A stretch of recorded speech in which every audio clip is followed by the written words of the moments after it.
the videos like throwing me off. I usually It's not even there. Yeah. Okay, Don't blush too much. Yeah. Don't blush too much. Yeah. This guy should be throwing you off. Man, He's staring right at get you. red. It's an audience. It's like playing golf. We didn't even turn the camera on. Oh, okay. What's up, guys? Neil here with Overland Unlimited. If you have been following us for some time now, you know that we have focused on bringing you the stories of not just the incredible rigs that you see, but the people behind those rigs and their amazing stories. We are so grateful to be able to spotlight everyone from the weekend warrior to the full-time adventurer, and we are planning to share even more of the incredible Overland community with you. To kick off a new series of video interviews, we thought we would share with you the conversation that we had from Micheal with All Over Overland. He was kind enough to sit down with us at our interview booth at the 2020 More Expo in Springfield, Missouri. Now, we are normally the ones asking our guests the questions, but Micheal has been hosting interviews a while now with his podcast, All Over Overland. He has some awesome content, so we'll post a link to his podcast down below. But he was kind enough to get the origin story of Overland Unlimited, of why and how we got started with this fun project we like to call OLU.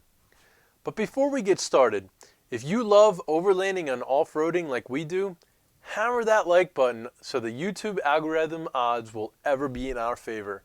And consider subscribing if you want to see more of the awesome stories of people in the overland community. But for now, enjoy the rest of the interview. Hey, we are at the More Expo in Springfield, Missouri, and I'm here with Shane and Neil. I'm sorry, I'm terrible with names. Okay, we were Neil Armstrong. This Neil Armstrong, and this is Overland Unlimited. And tell me a little bit about what that is. So, Overland Unlimited started about 2 years ago. We kind of, I hate to say it, we almost stumbled into it, but we started telling stories on different people. Oh, nice. And Neil's going to go take care of someone that has some questions. No, Neil has to do stuff. Yeah. I'll continue. So for those watching in, Neil is not upset with what I said. But yeah, so we started reaching out to people. You know, there was this kind of repost thing that happens on social media and Instagram and everything. Social media, we like to think, has become kind of an impersonal place.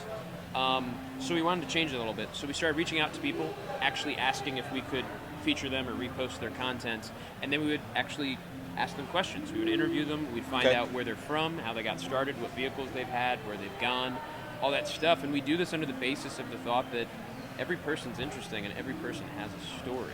No, I totally agree. And it turns out that that just resonated more than we thought it would with people, and we started blowing up. So the first year that we were operating, we grew about 2,000 followers each month, and then after that, it's just kind of taken off. That's insane. Yeah. Those are crazy good numbers.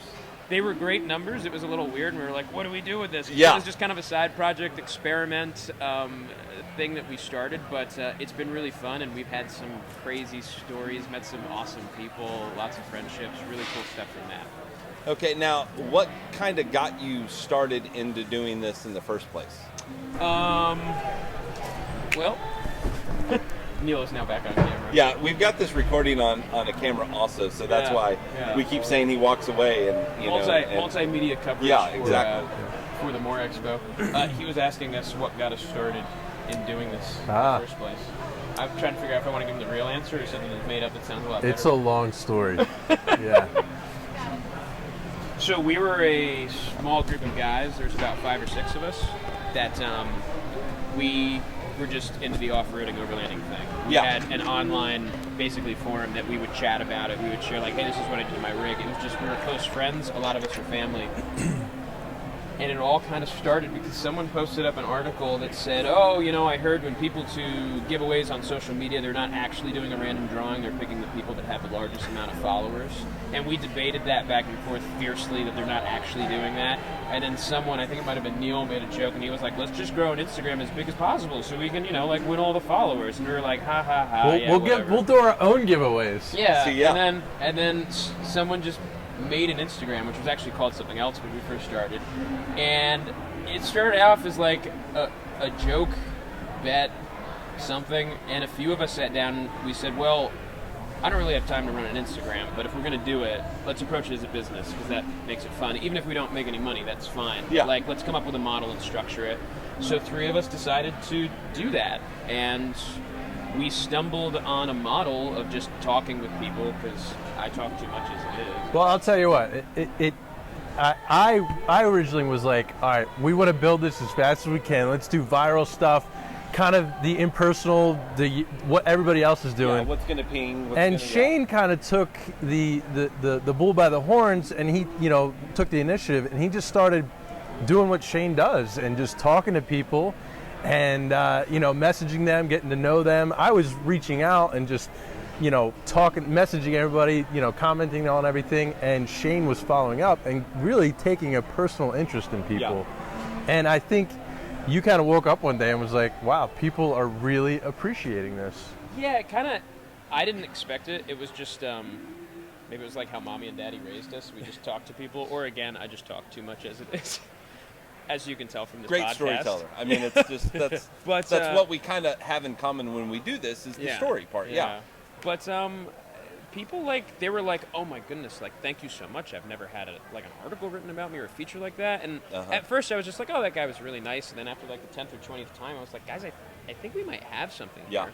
So we stuck with that and we hammered it hard, and we made no profit on anything in any way for probably a year and a half, and we just stuck to that until it became exhausting to come up with. And we said, okay, we have to figure out some way to do something more with this, or we just can't conceivably keep going. Yeah, it's either you got to grow it or you got to just let it go because you got to make that decision. Yeah, exactly. Yeah, so we've got spreadsheets out the wazoo, and we get hundreds of messages every day, and it's almost impossible to keep up with.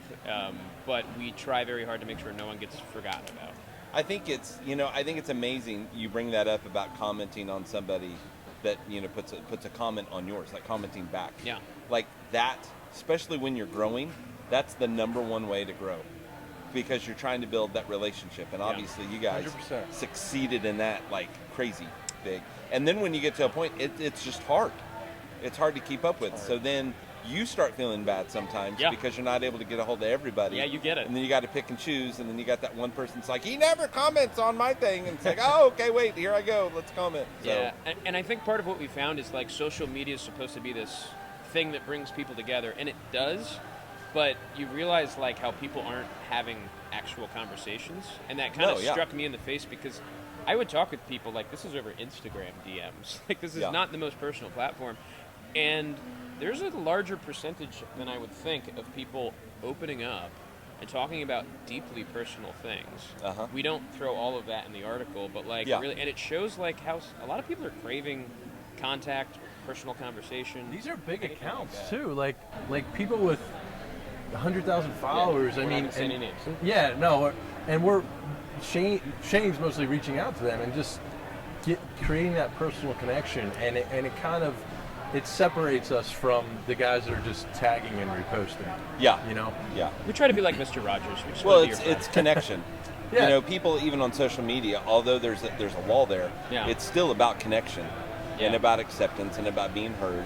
And so if you're able to figure that out and make people feel that, and be honest and direct with it, then that's the way to do this. Yeah. So it's a lot of fun too. It's nice. It becomes a lot of work because it's so much to keep up with. But a lot of these people are really cool people. They're really honest people. We've talked with everyone from the people with the $1 million rigs that are going to the Arctic Circle down to folks in a stock Tacoma, Nissan, Patrol, whatever, that are just doing it. Well, they're all nice. Let me ask you guys this: obviously, social media has there's a million different things that you guys could have chosen to follow and to start doing this with. Why did you choose the adventure outdoor kind of motor lifestyle? Sure.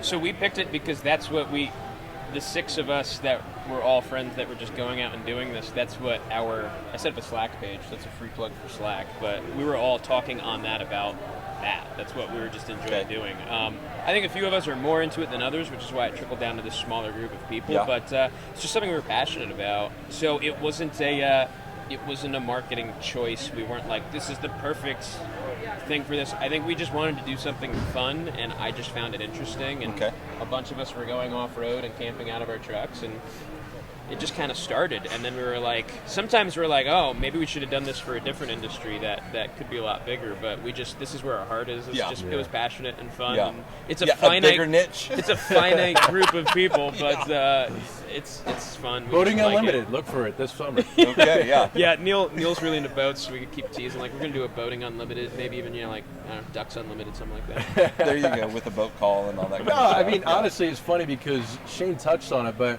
when we had that group, they invited me in. It was like 4 or 5, and they invited me in, and because I'm like, I'm a hold my beer, like, let me go through this mud pile kind of off-road. Yeah, watch this. Yeah, and they invited me in, and I kind of got to see the overlanding side of it. But I'm like, dude, you guys are into it. Like, they're researching, and they're like doing all this stuff and know all these different vehicles, and I'm just like this ignorant guy who's like, yeah, I got a Chevy pickup, and I'm gonna go through the mud. No, we need Neil because he's an excellent mechanic, and he's got that brain where it's like, some of the funnest part of off-roading is the problem solving when you get something stuck.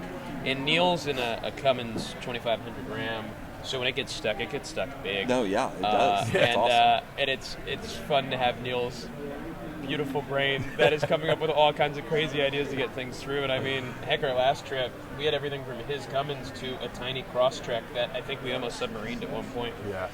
We love everything. Well, like, anyone can drive in anything, and the problem solving to get both those vehicles through the same stuff was fun, to say the least. Yeah, because it's totally different. Totally different. Totally different. Different angles, different everything. Yeah. We could probably just pick the Crosstrek up, though. Really That's awesome. We put it in my bed when we need it. And you guys probably might, well, you might agree with me. I don't think that a group, when you go camping, so let's say you've got some new people in your group, I don't think a group comes together until you have your first problem. Yes, 100%. it's the funnest part. Because it's kind of like, I'm over here, I'm over there. I mean, I kind of know this guy, but when you first have your first real problem, and you have to figure out a solution, and then you're hugging at the end, and you're like, wow, we made it! I can't believe we did that. The whole rest of that trip is a family trip. Yeah. We almost died, but we didn't. Yeah, exactly. It's not good until someone's submarine and you're duct taping together a control arm. Yeah. And I find that interesting because it's whenever you're in the middle of stress, and then you figure out a way to work through it. That you come together with everybody. It's awesome. It is. Yeah, it's one of my favorite things. We have the benefit too that the 3 of us that started this, we married sisters and or cousins, so we have a familial relationship, so we're together all the time, even before that. We knew each other's pretty through and through. Before we started this, for better or for worse. Gotcha. But I think that is you kind of made a good point there, helping people solve situations, and we've done that through social media with this platform. It's been so awesome to get to know different people, and even here at the expo, to help people through even personal stuff. It's been really cool. Yeah. Now, one of the things that I really love is that when you guys like show off like the unusual, crazy build vehicles. It is our favorite. So, what has been, both of you, each of you differently, what has been one of your favorite crazy build vehicles that you've gotten to talk to somebody about? I'm gonna let you go first because I've got like 10 in the bank. Yeah, I'm probably gonna steal your top one. I know, because you heard me talk about him yesterday. Just take one. The dropped Alpha was unbelievable. I mean, there's, it's so amazing. You gotta check it out. So we've featured them a couple times, but it's a 1970. I think it's a 19. They're probably gonna message me after this and be like 74. Yeah, but I think exactly. It's a 1972 Alfa Romeo 105 GT. It got dropped off of a car carrier, damaged, dented. Rather than scrapping it, they said, you know what? Let's turn this into a canyon racer. So they lifted it, they put mud terrains on it. The thing's gnarly as all get out. It's got this classic like stainless steel and yellow paint job. Yeah. It still has the dents on the outside, and it rips, and it's awesome. Yeah, you were showing me pictures and videos, or pictures beautiful. At least of it. Yeah, like last night, and I was like, "That is amazing." It's so cool. Yeah, photographer. I hope they hear this because it's great. Some of our other favorites. We see a lot of the same stuff. We love Tacomas and 4Runners and Land Rovers and even these Like, we love all those vehicles, but what really gets us going is someone that's like doing something unique. So I mean, we've seen everything from lifted Mini Coopers on 35s to, I was telling you this morning, there's a guy that we featured probably just 2 weeks ago. It's a 1955 DeSoto. He took the body and interior and put it on an F350 frame, and he runs the Gambler 500. The thing's awesome. That's also on 35s or 37s, I think. We've seen Miatas that are lifted. We've seen Subarus, by the way, are capable of quite a bit. I say it's the greatest all-wheel drive platform out there. We've featured quite a few guys in Porsches that are killing it in an all-wheel drive like turbo 911. So we've gotten some really cool stuff. Yeah. Now, what are you driving? I am driving a Nissan Xterra, which I absolutely love, but it's the redheaded stepchild of the Overland off-road community. Oh, no, that's what I drive. Oh, what do you drive? I've got a Jeep Liberty. Oh! Talk about stepchild. That's okay. There's no aftermarket help for that. Yeah, at least that's it's true. a Jeep. Kind of. You know what? I mean, even the Jeep people are like, not a Jeep. It's independent front suspension. It's a minivan that just happens to have four-wheel drive. It's cute. It's cute. It's cute. Yeah. It's cute. No, I actually absolutely love my Xterra. I wish Nissan didn't abandon it. It was one of the last body-on-frame SUVs. Now there's really not that many left, but it's been the perfect choice for me. And Neil drives. Yeah, I've got a 2015 Ram 2500. It's not a Dodge. It's a Ram 2500. Yeah, let's make sure we know. And it's got the 6-speed manual transmission. So it makes it fun for off-roading. Yeah. You know. Is it too early to say what Neil might be adding to his arsenal of off-road vehicles? Is that a sure thing? We're talking about, does it start with a T? No, it see, does. this is what I really want to know, because I'm into, like, what's the next step, and especially if it's weird. I don't want to give and take away if it's not a sure thing, but... So, I think I know what you're talking about. Oh, you know what I'm talking about. Undeniably. I own a Tesla Model 3. Okay. And I'm obsessed with Tesla. Yeah. And all things Elon Musk. So when the Cybertruck came out, I'm like, this thing is hideous. Yeah. But when you look at the specs, So hideous, it's awesome. when you look at the specs, Looks like a tea kettle. it looks. I mean, it's undeniably awesome. It's got like I think 16 inches of ground clearance, which is higher than any other truck I've seen stock production. What's up, buddy? It's okay, we just have a baby on video here. Yeah. man? Adorable. So other than the looks, I think it's going to be one of the most compelling off-road vehicles in the coming years. Besides Rivian, Rivian's got an awesome truck. But I think that you have to look at them. It is is the future. Yeah. You know, I mean, there's a lot of people that are going to say, "Oh, I would never give up my gas-powered, diesel-powered this or that," Which I get. But Totally at get. some point, it's going to be the future. It is. Yeah, so it's I think Neil got his model. Well, so Neil's a tech junkie, so he's always been fascinated with the technology, as have I. And there's a lot of cool stuff to it. He got his Model 3 because basically he was driving so far for work every day. He realized I can get a Model 3, and the amount I'm saving on gas is literally the car payment. So I'm getting difference. I'm getting a free I was spending Tesla. $800 a month in diesel fuel. So it's like yeah. He got a free Tesla basically just by sliding over. Yeah. And I did go for a ride in it. It's the scariest vehicle I've ever been in. It's Super quick. It's so fast. Super quick. And that's the poor man's Tesla. Yeah, we both used to build cars. It's scary fast. So I'm very curious. If nothing else, the Cybertruck will be different, and it will be exciting and interesting. Yeah. Pass or fail. So. Well, you know, we got to put OLU all over it. Oh, for sure. Yeah. I'm so interested in all of that tech that's coming out, because we're just looking at it starting, and as long as we, at least a few of us, get behind it, it'll continue to grow. Yeah. And as it continues to grow, it just evolves and gets better and gets better and gets better. So it's the wave of the future. I mean, we've got to pay attention to it. It's going to be interesting. Yeah. I think, you know, we're talking about Rivian. They've got 300 miles. I think maybe a 400-mile version. I think so.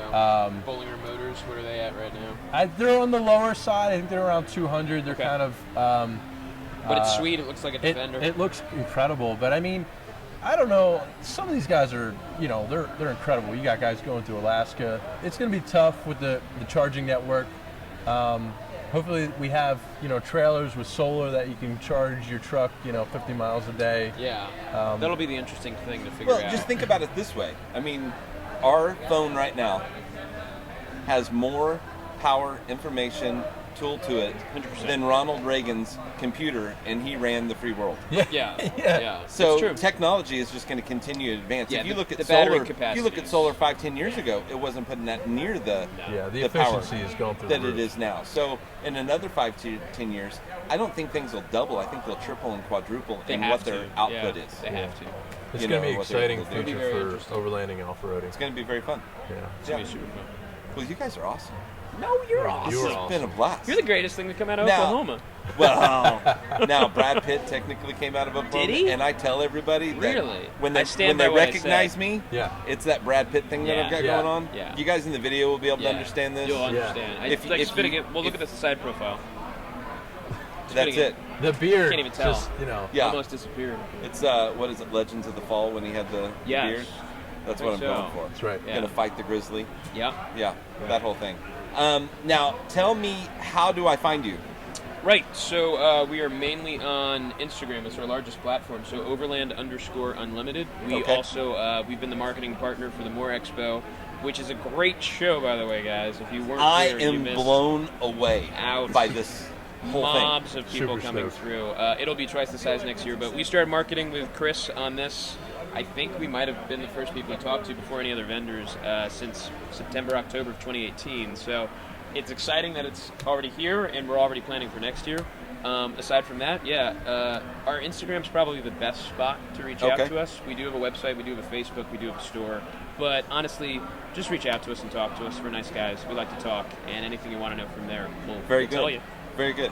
Well, I've had a blast. You guys have been so much fun to talk to. This has 3 been- days. Yeah, this has been, and this event, I got to tell you, congratulations on this, because this has been an amazing event. You guys helping out Chris to do this. This has just been, I mean, we're blown away. I've talked to a lot of the vendors, and the vendors are like, we expected maybe a few hundred people. Yeah. And I think we were looking at around 2,500 people yesterday. We were- First day of Yeah. the first ever event. Definitely over 2,000 for the first day, and from 8:30, the doors didn't even open until 9. From 8:30 until 2:30, that line did not die down at any moment, Yeah. because we were right at the entrance, and it was crazy. So Yeah. we certainly cannot take all of the credit. Chris killed it with the He's a with master at this. Chris I was mean, awesome hustling. Aaron over at Artemis Overland did a lot Yeah. local in the area. They were killing the press coverage, but we're super happy and proud of the small part we had in it on the online. The Like- portion. people It's of exciting. Missouri are amazing. They are. And the Go Midwest. Missouri. Yeah. And Chris's sister, Go who's Chiefs. looking at us right now, collecting ticket sales, was also amazing. And the Bloody Marys from the bar are amazing. You know, so here's the deal. Whenever Chris approached me about this was at a campsite, Yeah. and we'd had a few drinks. Oh, well, that's when all the And good deals Chris, are made. and Chris comes out, and he's funny Chris, and I'm sitting here going, really? This is gonna happen? And then talking to him, obviously, Yeah. the next couple days, I was like, I think this is there's something to this. He's got two sides, as every entertaining Everybody person does, should. yeah. We'll have to do this again sometime. Yes. With a few drinks in us. Oh, sure. And see how different it is. Even if it's remotely. We'll Would get- love yeah, a even if, campfire, even if it's remotely. We'll so. FaceTime from the Tesla or something. There you go. Yeah. That sounds good. Well, hey guys, thank you so much for being on my podcast and having me on your. What is it that we're doing here? Yeah, we'll see what happens with it. Okay, putting something It'll together. be in the cloud. It'll be in the For cloud. sure. Very Yeah. good. Very good. Well, again, thank you very much. You guys have a wonderful day. And Pleasure. the way I end my podcast, Yes. because I'm all over Overland, is just go all over. Go all over. Go all over. We actually. Nice. you're good. Sorry. No, that was awesome. Well, thanks. That was great, bro. Yeah, thank you. You guys. That was a I pleasure, mean, man. like, best friends. Yeah, man. Did we just become best friends? I might have a reason to go to Oklahoma now. Yeah, man. Call me and we'll just meet somewhere. Call me and we'll just